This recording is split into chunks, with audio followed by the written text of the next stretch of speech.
கொடுக்கக்கூடிய நேரத்தில் இன்னொரு வீட்டிற்கு போகக்கூடிய அந்த பெண்ணிற்கு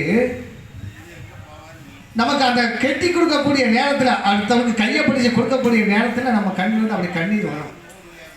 நம்ம இத்தனை காலமாக பாசமாக வளர்த்த நம்ம பிள்ளையை இனி விட்டுறோமே அப்படிங்கிறது ஒரு நல்ல விஷயம் நடக்குது.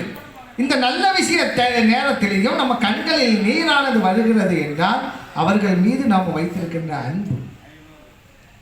இதே இது பிரிவு, துக்கம் தொண்டையை அடைச்சிக்கிட்டு சொல்றோம். ஒரு பிரிவு, அந்த பிரிவை நம்மளால தாங்கிக்க முடியல. நமக்கு கூடால வாழ்ந்தவர்களோ யாராவது ஒரு ஆள்கள் மறைந்து போனால் நமக்கு அந்த பிரிவு தாங்க முடியல. கொஞ்சம் ஒரு வாரத்துக்கு முன்னாடி தக்கலையில் ஒரு பஸ் நேராக கொண்டு பள்ளத்துக்குள்ள விழுந்துருச்சு. எல்லாருமே அது ஒரு நியூஸாக தான் படிச்சிருப்போம். ஆனால் யாருக்கு தான் அது கவலையாக இருக்கும்? அந்த உற்றார் உறவினர்களுக்கு தான் அது மிகப்பெரிய கவலையை தந்திருக்கும். நம்மெல்லாம் நியூஸ் பேப்பரை பார்ப்போம், 28 பேர் இறந்துட்டாங்களா, அதோடு முடிஞ்சு, அதோட அந்த கவலை முடிஞ்சு.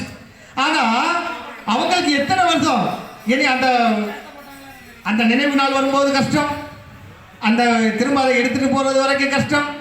திரும்ப ஒவ்வொரு வருஷமும் அவர்கள் நினைவு எப்பமெல்லாம் வருகிறதோ அப்பமெல்லாம் துன்பம் தான்